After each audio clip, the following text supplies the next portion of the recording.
you going to Scarborough Fair? Parsley, sage, rosemary, and thyme. The information superhighway of the 70s, the first ever computer network, was a tool built mainly by graduates of MIT for universities. But linking mainframes on campuses had no commercial application.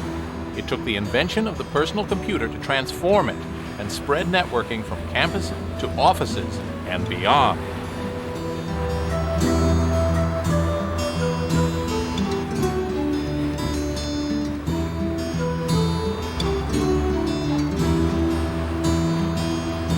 Remember me to one who was there.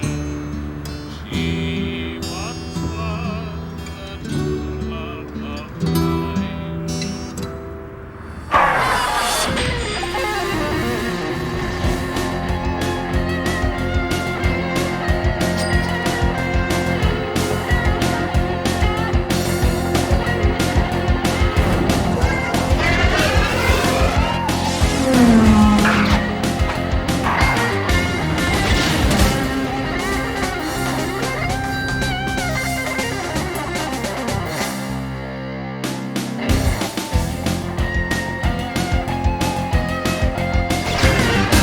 With personal computers proliferating on company desktops, it was a logical next step to connect them all into a network. Logical, maybe, but first someone had to figure out how to do it. And the guy who did was Bob Metcalfe. Apparently their sleep is deep. Not working today. They're old and rare, and they're Gloucestershire Old Spot pigs. They're the sort of pig's pig, the classic pig. They're not commercially viable. Here you go, Bob. Fortunately, I'm not at all pig-averse. Well, reassure. Yeah, you're very sweet.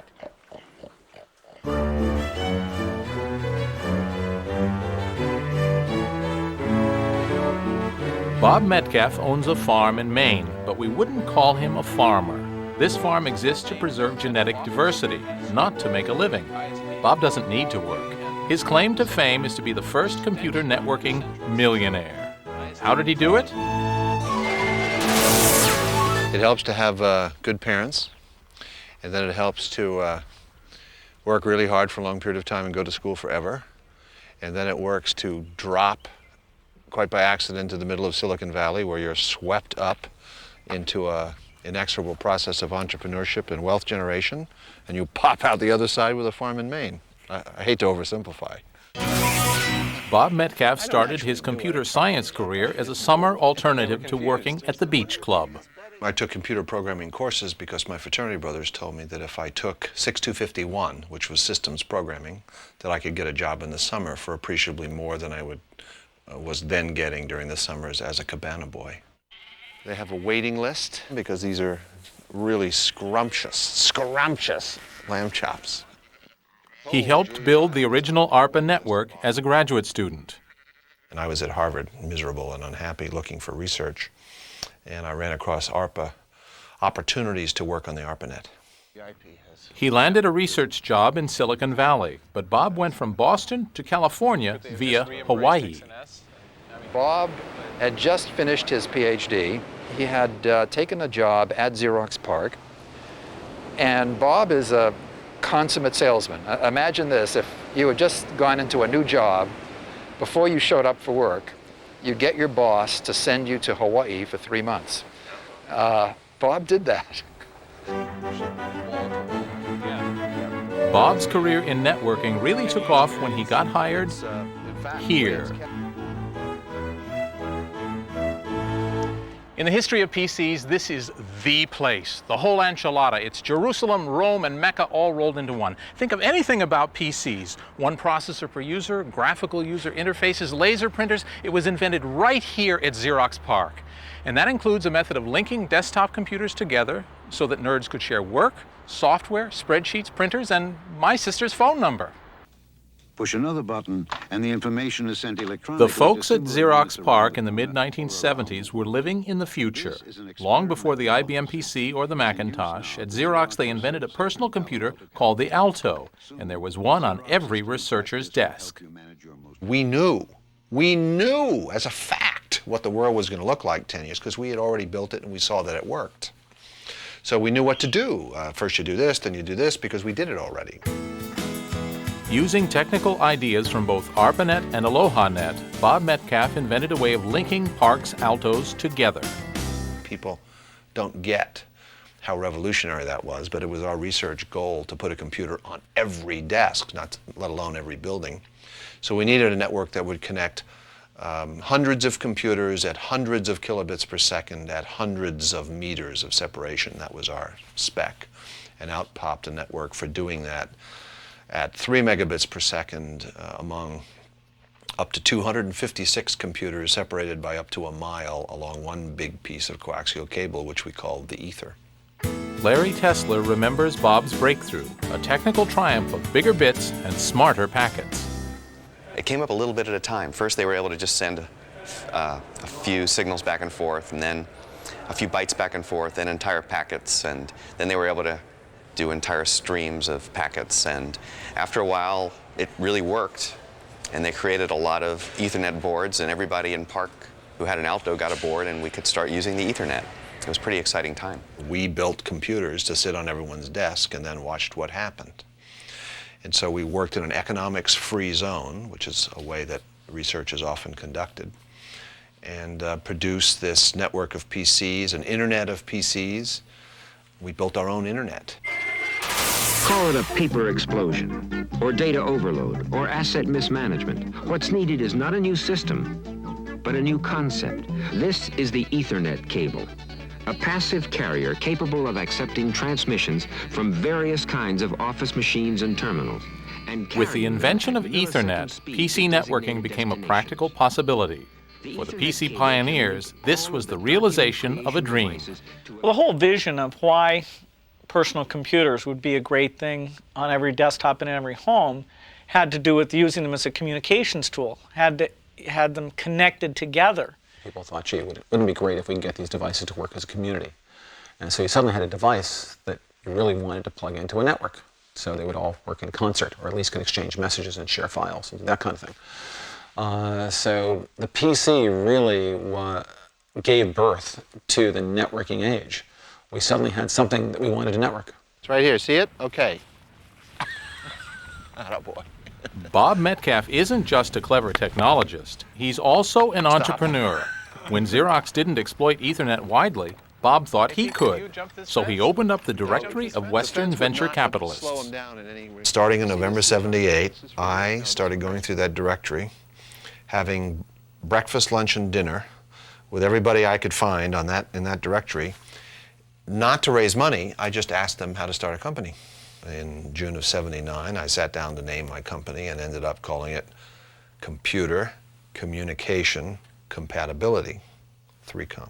With a cute corporate name and a check from his backers, Bob's new company set about building Ethernet cards, just as the PC boom began. Great timing and very profitable. Amazing. Congratulations, you're now a member of the Maze Club. Thank you. One card for $1,000. They now go in quantity for $19 each, but $1,000 could put your PC on the Ethernet. Of course, we had to build a network operating system to make it useful, which we did. And we shipped all that in September of '82. And people started buying it. And by 1983, we were growing 50 to 80% per quarter sequentially. And by March of '84, we were public with about $12 million in revenue. And by the time I left in 1990, we were $400 million a year with 2,000 people. And now, in 1997, 3Com is a $5 billion company with 12,000 people. Incredible. This Xerox sales pitch exaggerated Ethernet's range. It was 1,000 feet. But Ethernet still vastly transformed the usefulness of PCs. The challenge now was to design a commercial computer specifically to exploit the advantages of a network. It wasn't long in coming. Is it a PC? Is it a mini computer? No, it's a workstation. What's the difference? Well, unlike those first two, this machine can't do any work by itself. It has to be part of a network. This is the original Sun workstation from 1982, quite a landmark in the history of the Internet. The young people who designed it coined the term, "the network is the computer." So with this workstation, I can access information on other computers on the network. I can store my information on other computers on the network, and I can harness the power of every computer on the network. Those folks at Sun, they're very bright.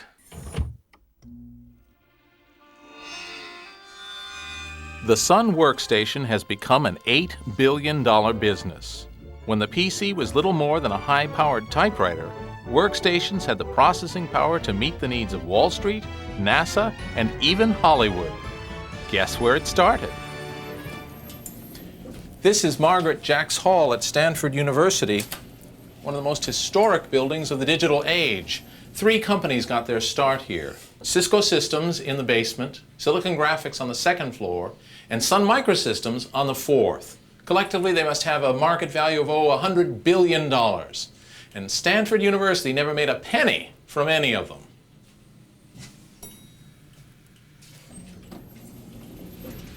What are they doing to this place? The first Sun workstation was built in an office on this floor by a young German graduate student named Andy Bechtelsheim, who just couldn't wait to get out of the fatherland. I was actually quite frustrated with the German university program at the time, because I truly felt I was wasting my time. So the first thing I went when I went to a German university in the middle 70s was I applied to come here. It's like, it was very boring.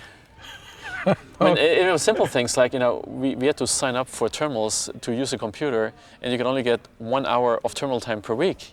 How can you even learn programming in this way? A clever geek like Andy is essential to any digital startup, but in order to succeed, you also need someone with a driving ambition to get things done. For Sun, that spark came from a Stanford graduate from India, Vinod Khoshla. Ever since I was 16, going to high school in India, I dreamed of coming to Silicon Valley to start a company. I was a technology geek. And it was very much a dream of mine to start a company. In fact, in '76, when I graduated from engineering school in India, I tried to start a technology company in India, which was a hopeless task. Andy had designed an engineer's workstation. Short of funds, he used standard parts like the Motorola processor and Ethernet and licensed his design to anyone who'd pay. We had this crazy idea that if we build a 32-bit microcomputer with a big screen display and an Ethernet connection running the Unix operating system, we would have the perfect product for the researchers and the scientists and the students at Stanford. Andy was developing the Sun technology at Stanford. He had complete rights to it. He was in the middle of finishing his PhD. When I first approached him, he said he didn't want to start a company, but he would license all of the Sun technology to me for $10,000. And I said, I don't want to do that. He said he didn't want to quit his PhD. And he said he had already licensed it to about 5 other players. And I said, I want the goose that lays the golden egg. I don't want the golden egg. Vinod made Andy an offer he couldn't refuse, half his share in the embryonic company. Vinod got his goose. And with an Indian and a German on board, how about an American, Scott McNeely, Vinod's best friend? Now it was time to divvy up the jobs. There were 2 MBAs, Vinod Khoshla and myself. He had done a startup before, so when we sat around and he said, "What job do you want?" And I go, I don't know anything about this stuff. And he goes, "Well, why don't you be CEO?" And I said, no, I don't know anything about it, you be. So we had an argument and he finally agreed to be CEO. To complete their startup, they needed a software specialist, so they went for the best, a legendary programmer at Berkeley named Bill Joy, who had already delighted his university by creating for them their very own version of the Unix computer operating system.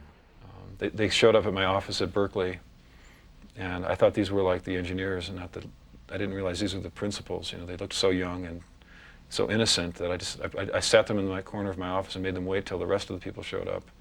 And then we had Bill, Joy, and Andy. The first time they met, they did a Vulcan mind meld, and you were just kind of like holding each other's forehead. You couldn't get too near them because of the sparks and the smoke and the flame. At Berkeley, Bill would simply take the system, the Unix system, and rewrite it over the weekend. No human on the planet could do this except for Bill.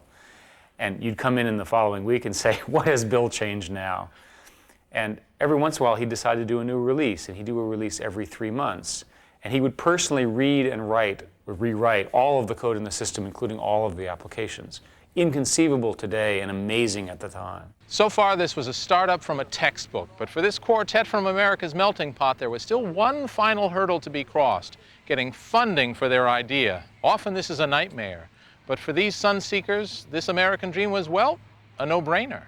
We wrote a 5-page business plan. A week or two later, we showed it to some venture people. They said, oh, this is great, here's a check for you. Basically, we shot them the plan on Thursday, Friday. On Tuesday, we had a check in the hand, and we started the company. It was 4 of us sitting in a little basically rent-by-the-hour office space in Santa Clara. I had 3 years of business experience, which was more than the other 3 founders combined. We were all 27.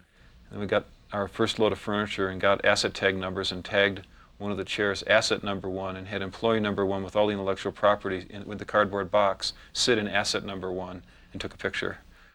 The Sun workstation was designed from the start to be part of a network. The whole concept of the network is the computer. We started the Sun 15 years ago based on the fact that every computer should be hooked to every other computing device on the planet, and that's been our strategy and our goal from day one. Computers become much more useful once they're connected, because it's the sum of the computers on the network that allow you to do more than you could do on any individual computer.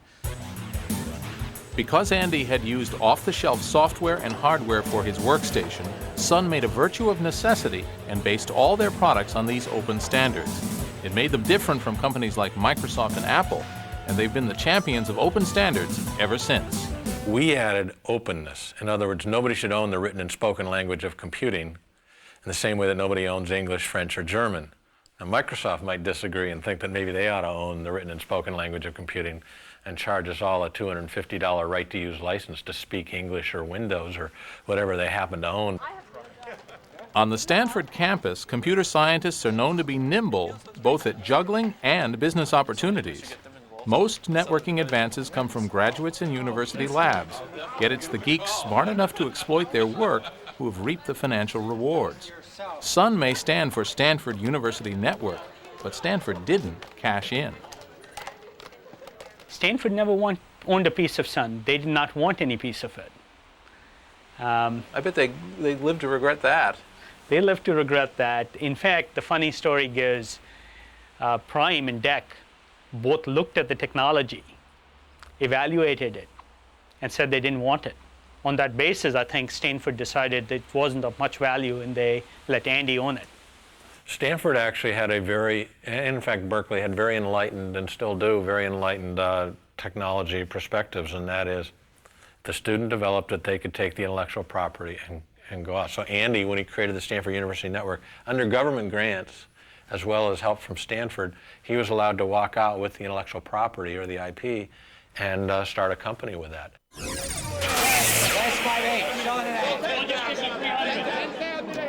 Sun's timing was perfect. They caught the wave of networked computers and offered a low-cost solution for another need. This was the 80s, and Wall Street was crunching numbers faster than ever for junk bond issues, arbitrage deals, and other kinds of financial smoke and mirrors. Sun workstations filled the trading rooms of banks, brokerages, and minimum security prisons.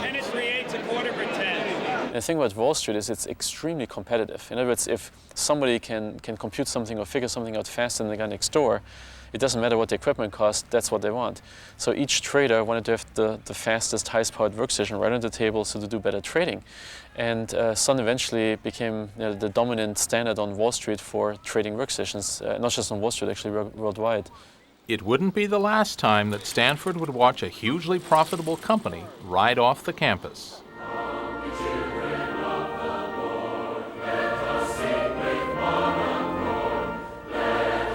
Utah. Journey's end for the early Mormon wagon trains and home to their church. An unlikely place on the face of it for the next development in networking. Perhaps not when you consider the virtues of the Church of Jesus Christ of Latter-day Saints. Hard work, commitment, the will to overcome great odds to reach the promised land. And of course, great singing voices. Marking our way, it leads us back into His side, where we may stay to share eternal life. The networking breakthrough occurred at a most unlikely place, a computer systems company in deep financial trouble. Here's just the faintest reminder that this was the first home of Novell Data Systems, now Novell. It was a startup that failed. Lots of startups fail. Some fail and die. Others fail and are refocused and reborn. That's what happened with Novell. The company was really in trouble. They were shopping around for new venture capitalists. They'd run out of money. And actually at the 11th hour, the week before Ray Norda came on, we actually had a little auction at the company, and we were selling desks and chairs and equipment so we could make the payroll the next week. Oh, wow. And Ray Norda literally came at the 11th hour and rescued us. It wasn't the U.S. cavalry, but the next best thing. Ray Norda was a veteran turnaround wizard, venture capitalist, and Mormon. Some say he was sorry for the people at Novell. He was called in to save the company. The treasure Ray Norda found in the ruins of Novell was a software project called NetWare, started only a month before. NetWare allowed users to store their data files on big PCs called servers, to share their data with other users, and to use any printer on the network. PCs just couldn't do this stuff before. And the guy who thought it all up, Drew Major, wasn't even a Novell employee. But that Ray, he knew a winner when he saw one. Mountain biking in the Wasatch Range, I quickly discovered that my brain functions better at sea level. But despite the thin air, Novell prospered. Ray came in, investors brought him in and said, can you fix this? Can you turn some money? And he said, you know, the future is software. It's software that connects these computers together, and got us out of hardware. And later got us completely out of hardware, which was, at one time, hardware was 60% of Novell's business. So to get out of that was a big move, but it paid off in spades. We caught this vision. We knew that the industry was going to need file servers, and they're going to need to share data. And though the company was falling apart, we just kept cranking on it because we knew that, for example, if the company would have went bankrupt, we were contractors. They didn't even have us under a contract. We would have had at least some rights to what we had developed. And so that kept us going. And of course the vision, even though the company itself, business-wise, was in real trouble. And Ray saw that enthusiasm. I think he got a glimpse of how big it was. I think in the high-tech area, you know, you could say it was technology, we were fast. You could say it was people, Drew is really smart, he was a brilliant man. Ray was strategic in what he did, but it has a lot to do with timing. The advent of the PC, the market need, Novell filled it. In December, we went and saw an IBM PC, the first one in Utah. IBM did a lot of stuff right, and so we thought, well, hey, we could network that. And so we bought the first IBM PC in Utah. We were the first guys to network the IBM PC. We've got 3 calls holding in network client utilities, 22 minutes being the longest wait time. 4 calls strong. This is Novell's very own customer radio station. It's here to keep NetWare users amused while they're on hold. When you have millions of customers, this is the price of success. Here we go into the next set. Norda's business savvy and Major's software skills created a global market and turned Novell around. Psycho killer.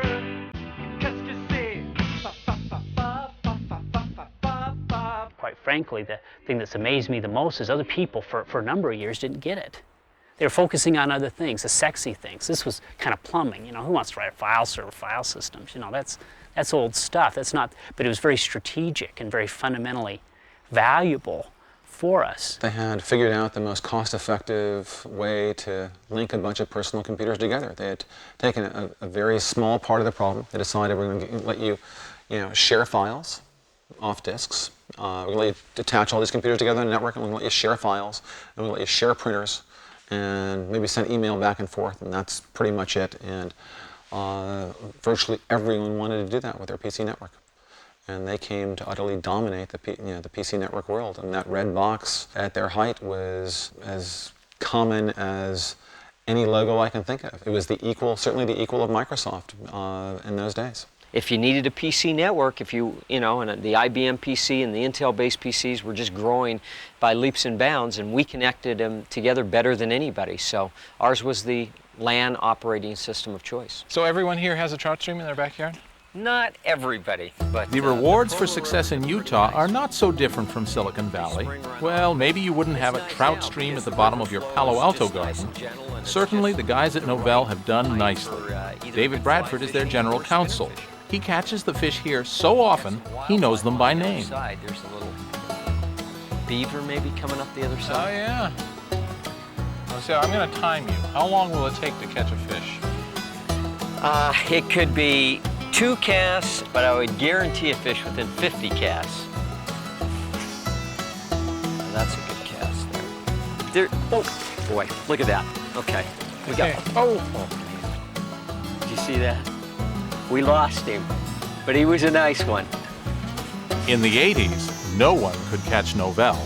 I know what you're wondering. Here we are, halfway through the story. We've had everything from prize pigs to Mormons, and still no sign of Microsoft. How can that be? What's Bill Gates doing?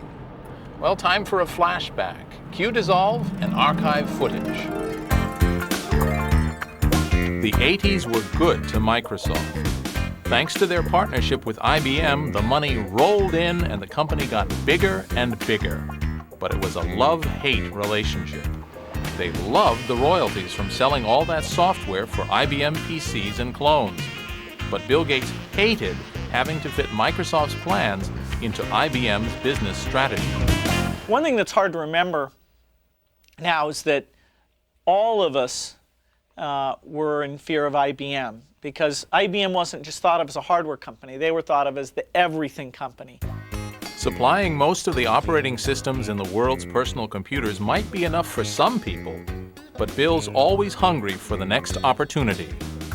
In the computer market, when the first person comes along and does something very well, if they get over a certain threshold, then it really develops momentum, because the distribution channel doesn't want to learn a lot of products. They don't want to trust a lot of products. And once you get a customer base, they start talking to you about, why don't you fix this? Why don't you improve that? And we've seen many, many products like that in the history of personal computing. Some Microsoft products, some non-Microsoft products. NetWare is a great example of that. Whenever someone builds a big business, some people say that this is a bad thing, some people say it's a good thing, but it's clearly a thing. Bill looks at how does that business relate to the businesses we're in, and if that's a good business on a standalone basis, let's get into it. And certainly if it's a good business that's adjacent to or related to our businesses, we better get into it. In the 80s, there was a very good adjacent business that Microsoft didn't dominate: networking. Novell. It was stomping all over the competition. Novell grew up with a gun to its head. Remember when Novell started, there was 2 companies. I'll remind you, they were Microsoft and IBM.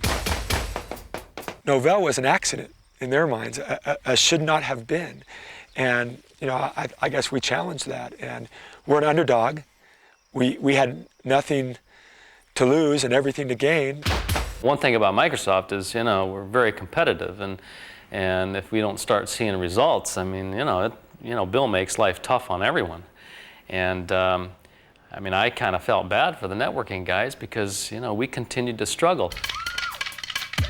And around 83 and 84, and certainly by 85, NetWare was reaching critical mass. So Microsoft felt really like there was a huge missed opportunity. In fact, I remember some memos Bill wrote in circa 85, 86, where he said, one of the biggest disasters for the company is that we have no assets in networking, or very weak assets in networking.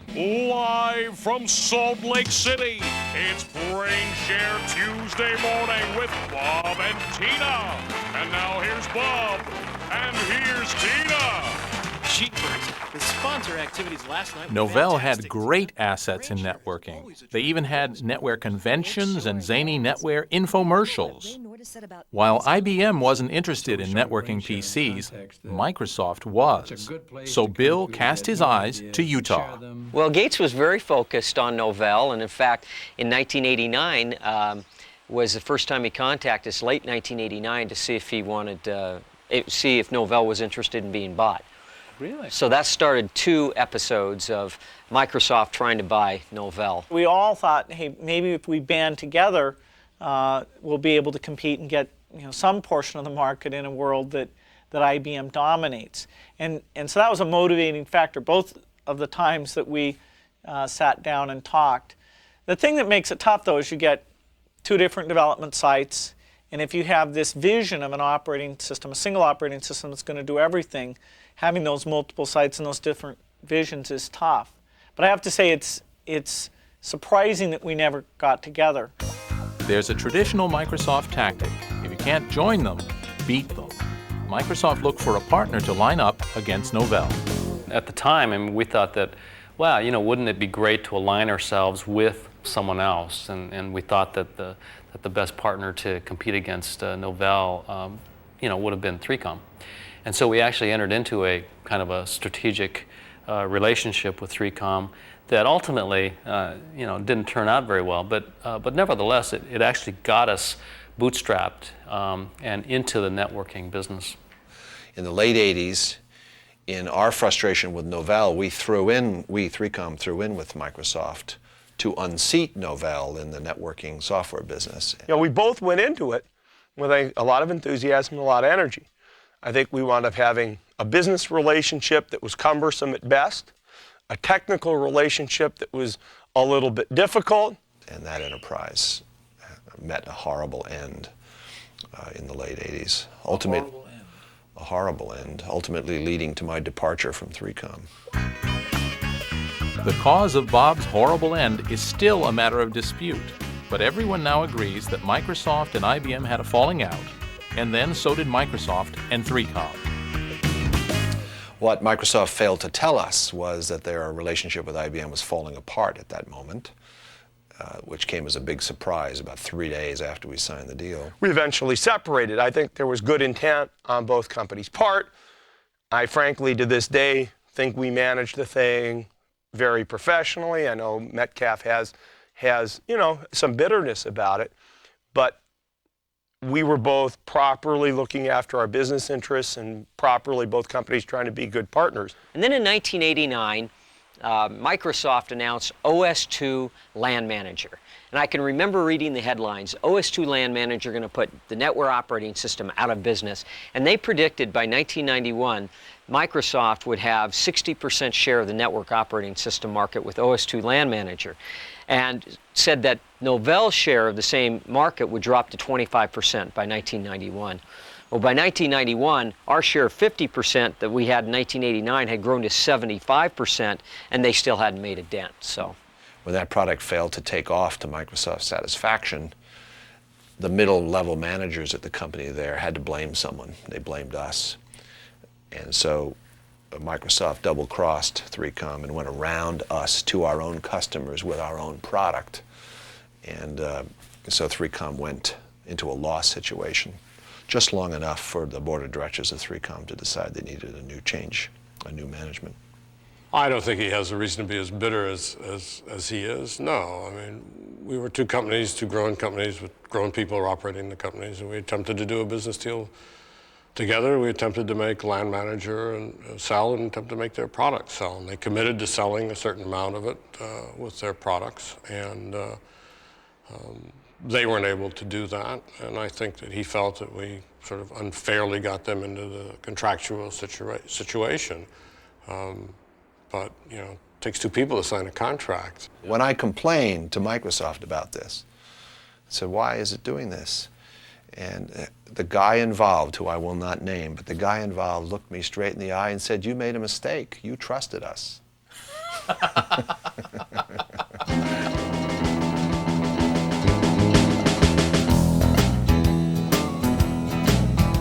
Far from the high-stakes rivalries of networking market share, the grassroots of the Internet were steadily growing, and in unconventional directions. More users were tuning in and turning on, attracted by the chance to connect with like-minded people, even dead people.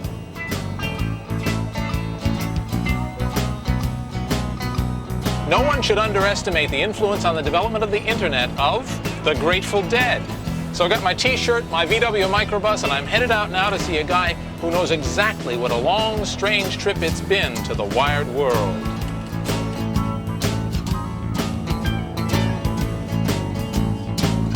You are listening to Dead to the World on KPFA or KPFB in Berkeley or KFCF in Fresno. My name is David Gans.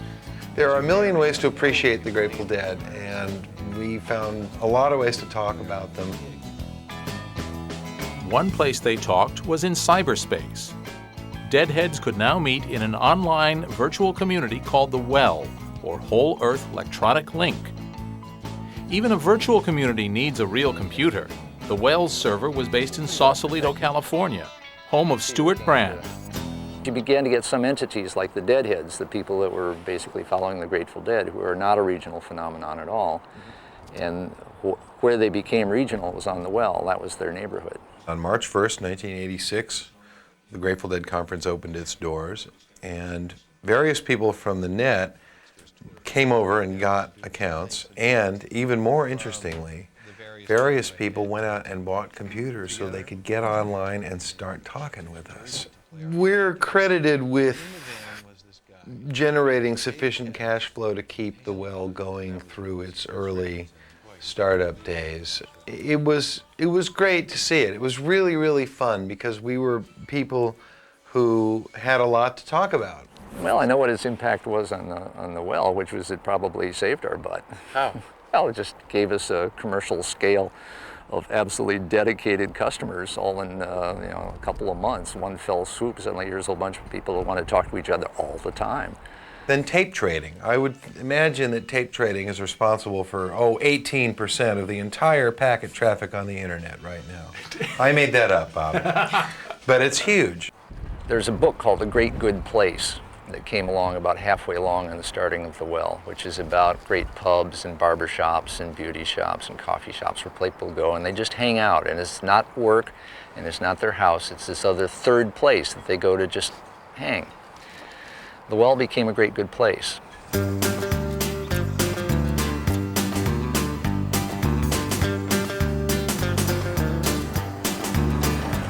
Cringely's fourth law of commerce states, new media create new opportunities. But what kind of profit could anyone turn on the strictly non-commercial internet? John McAfee was the first person to answer that question. He gave away his antivirus software and made a fortune. Nice life.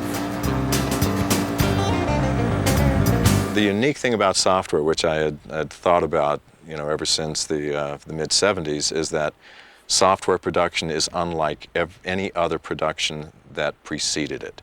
Again, no raw materials are required, no time is required, and no effort is required. You can make 1 million copies of a piece of software instantaneously for free. And there's something unique about that, and I kept running it around in my mind thinking, what can you do with this? It's so unique, it's so unusual, nothing like it has ever appeared in the world before, and finally it came to me, aha, a new business paradigm. You just give it away because it doesn't cost anything. You simply charge for the update process. You get the copy free, you can use it as long as you want. If you want the updates, we'd be happy to give them to you for a nominal fee. And after we had 5 or 10 million copies out there, it was a very simple process to turn the switch and begin charging for updates. It's time to explain another key figure in our story, the venture capitalist. Without the VC, few new technologies would be built. Fewer geeks would attain fabulous wealth. Perhaps even the information revolution itself would never have happened. This is a VC watering hole near Palo Alto. In the 1980s, networking companies became a third industry segment alongside PCs and software. More companies meant more venture capitalists and more power breakfasts. This is Buck's Restaurant in Woodside, where the VCs meet to figure out how many millions they'll give for what percentage of each startup. They ought to call it Mega Bucks. It must be a great place for tips. Oh, thanks. You're welcome. Are the tips good here? They're excellent. Venture capitalists, you love them or you loathe them, but if you need money for your pet idea, you can't ignore them. These digital temples, monuments to the success of information technology, all needed venture capital to leave their garages behind. For all of them, it began with the occasion which strikes fear into the heart of every Silicon Valley entrepreneur, This is the mating dance of Silicon Valley. Entrepreneurs with business plans perform for venture capitalists with bags of money to invest.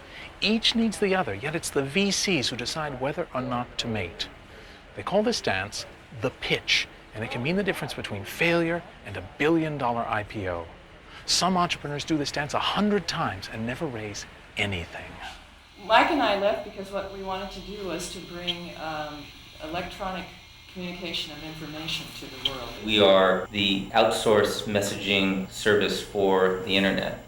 Despite cautionary tales and horror stories that could outdo both Grimm and Aesop, this is a scene which is played out thousands of times a year in front of venture capitalists. It seems like you co-found a bunch of great things and then you bail out. Is it just that you? Well, I don't think you 10 get tired years. of I it? don't think 10 years is bailing out.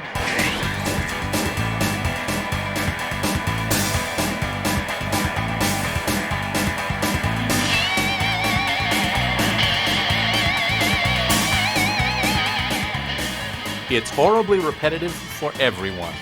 9 out of 10 pitches fail. But just occasionally, a venture deal presents itself which looks like a sure thing. For example, McAfee Associates in 1990. We had $15 million in the bank and 5 employees and a burn rate of $300,000 a year. So we didn't need money. We needed advice. And so we took on the 2 venture partners, and it certainly was the best deal they'd ever done. And for me, I didn't get hurt either. They turned it into a real company. It just strikes me as a kind of layperson here that $15 million in the bank is a real business.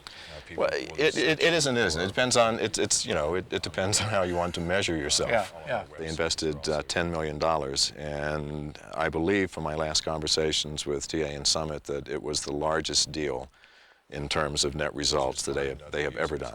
Each of them netted over $100 million on this. So they each put in $5 million and each got $100 million out. You know, as much of a bad reputation as VCs have, they are in fact sharks.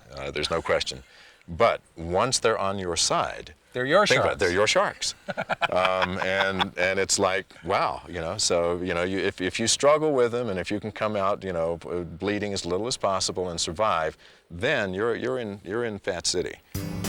John McAfee pulled off the final coup in startup business, the exit strategy of selling his company for a couple of $100 million. Now there has to be a way for a geek like me to get access to venture capital.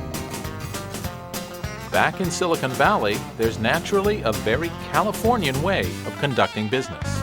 Here, instead of 3 martini luncheons, these VCs play ultimate frisbee. That's co-ed American football with a frisbee instead of a ball. But forget about the rules. I've come up with a great Cringely get-rich-quick scheme. I gotta get some money. I'm gonna network with these guys. You take Tracy, and I'll take the I don't know guy. who Tracy is. She's the only girl over Oh! Never underestimate. I know, so stay on her. She's good. She's back.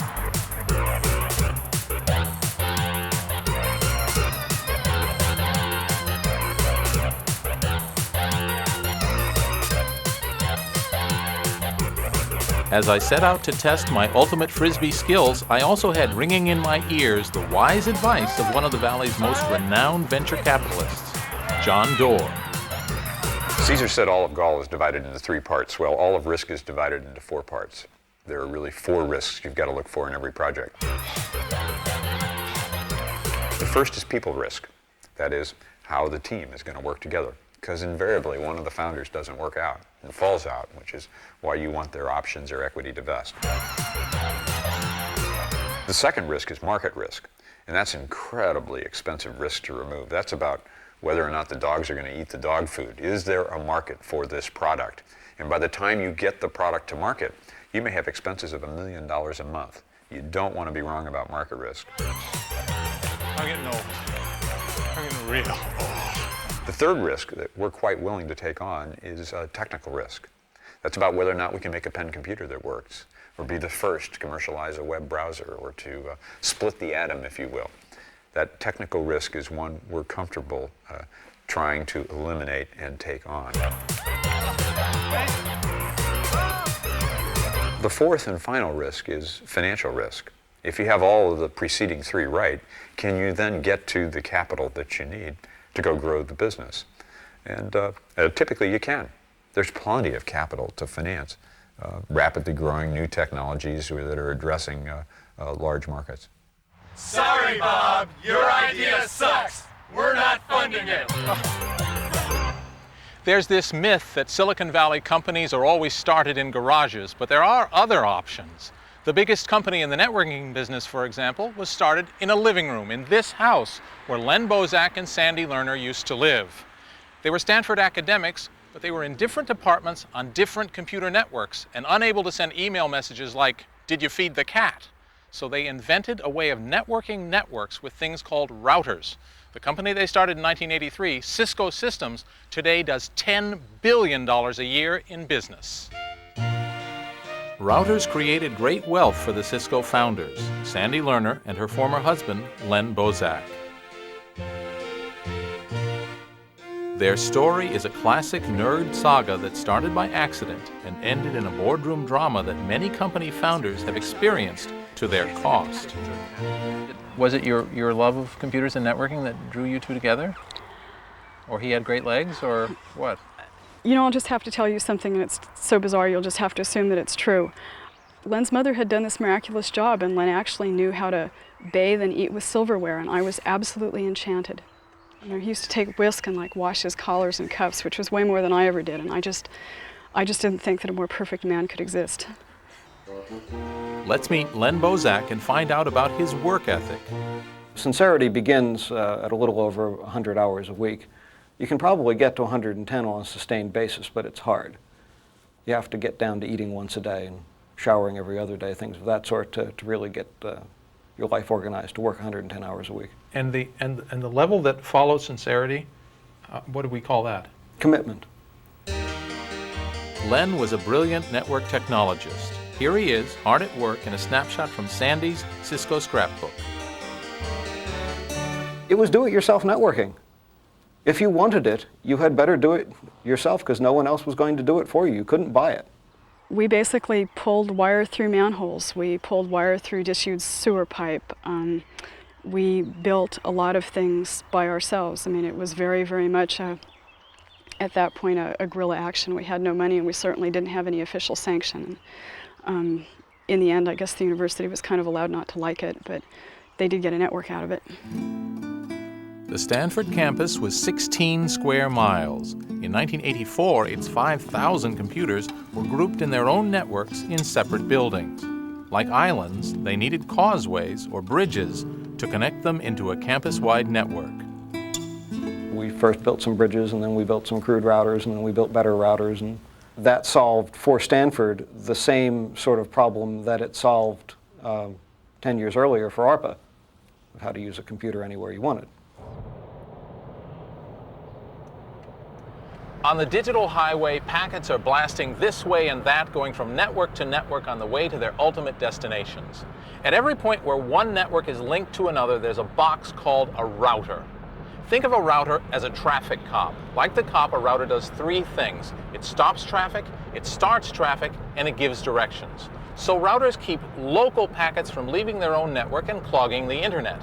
Internet packets they let go through, and even give them directions to the next router. What routers don't do is eat donuts or give tickets.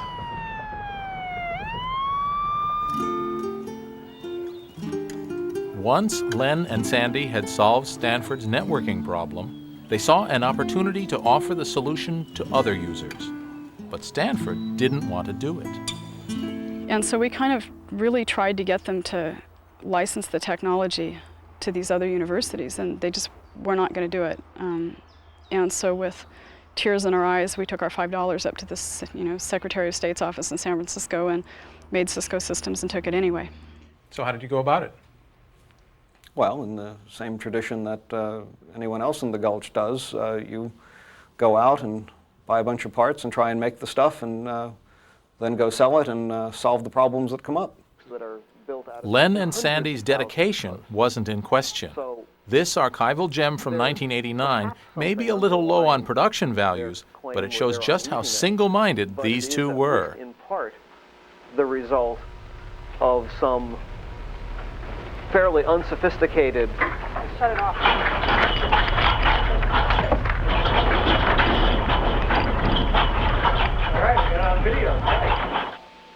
Well, that's very interesting. That wasn't the Wellfleet marketing department bombing the Cisco premises. That was a genuine San Francisco earthquake. Looks like Not even an earthquake could divert their attention from the glorious business of routers and bridges.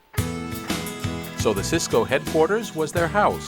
The technology was, well, borrowed from Stanford, and their operating budget was plastic.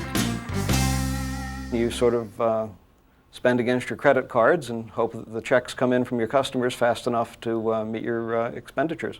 How did you decide how much to charge for your products? We guessed. Now, how big a business could you build on your credit cards? About $500,000 a month. One bedroom was the lab. Another bedroom was office space. And when it was time to build and test something, well, that was the living room. We financed the company on credit cards. We were turned down by 70 or 80 venture capitalists. Yeah, it was pretty touch and go. There's a downside to VC involvement. For all that money, they expect to own most of the company, to sit on the board, to tell you whom to hire, to generally question the competence of the founder to run the company. It can end in tears. Don Valentine was venture capitalist number 77, and his previous investments show that he understood the potential of this business. We knew from the experiences at Apple and at 3Com that the world was going to be connected. At that point, I think Cisco was doing, I think, $250,000, maybe $350,000 a month without a professional sales staff and without an official, conventionally recognized marketing campaign. So it wasn't a bad business just right then. And so I think just for the novelty of it, the folks at Sequoia listened to us. We ended up taking money from Don Valentine and Sequoia Capital, who's a very savvy player, and Len and I were not, and I think that's probably about the best way to put that. Don does just what he does. He has a formula, and he executes against it. And that doesn't make him a good or a bad guy, just what he is. The commitment we jointly made to each other is that we at Sequoia would do a number of things. We'd provide the financing, we would find and recruit management, and we would help create a management process, none of which existed in the company when we arrived. Sandy and I agreed to a forfeiture contract, a type of indentured servitude, where if we didn't do what the company asked, they would have the right to repurchase the shares that we actually already owned. We ended up with a 4-year vesting agreement and 30% of the stock in the company and no employment contract. And I would strongly advise anybody watching this program not to do it that way. How should they do it? Well, certainly get your own lawyer.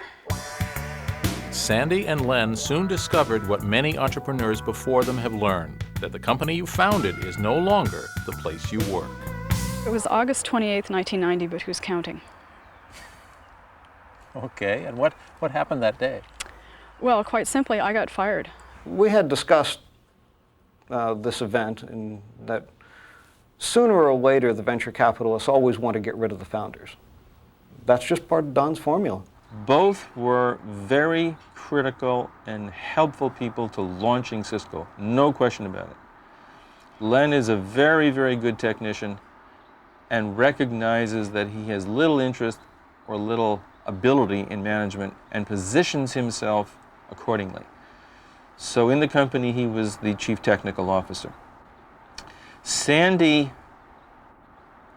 who is a person very committed to a number of aspects of business, is or was very acutely sensitive to how well the customers were treated. Don's opening words to me, the first time I ever met that man, I wouldn't have known him from The Man on the Moon, where I hear you're everything that's wrong with Cisco.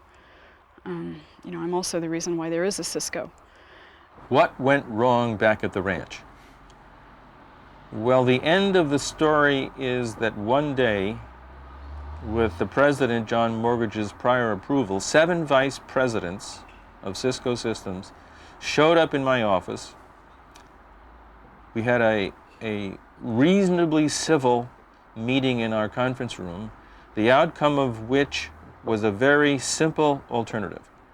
either I relented and allowed the president to fire Sandy Lerner, or they, all 7, would quit. It was probably time for Len and I to go. You know, and that Len and I do not have company personalities, and I think we were finding it difficult to work in a larger organization. I think the way that it happened was wrong. The most regrettable thing, I would think, from their point of view, is they lost perspective and urgently sold their shares in Cisco at a time when the valuation of the company was a mere $1 billion or so. Had they somehow or other suffered this outrage with a little more financial wisdom, they might have sold when the company's market value was 10 billion or 20 billion, or maybe even now at 56 billion.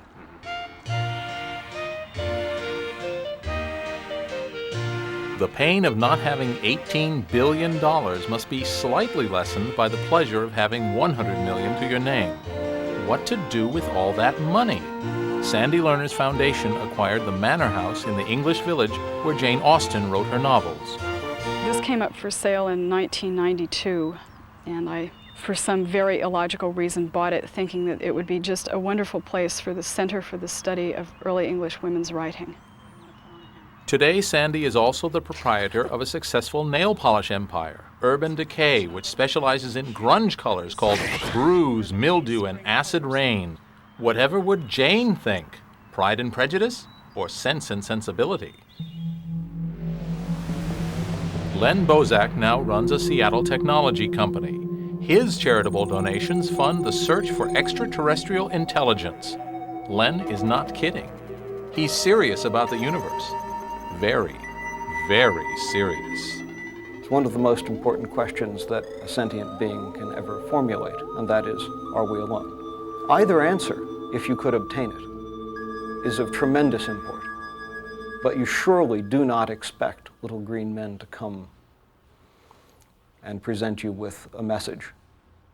On the other hand, if you don't listen, if you don't, in any organized way, ask the question of the universe, what if it has an answer waiting for you? Think of what you've missed.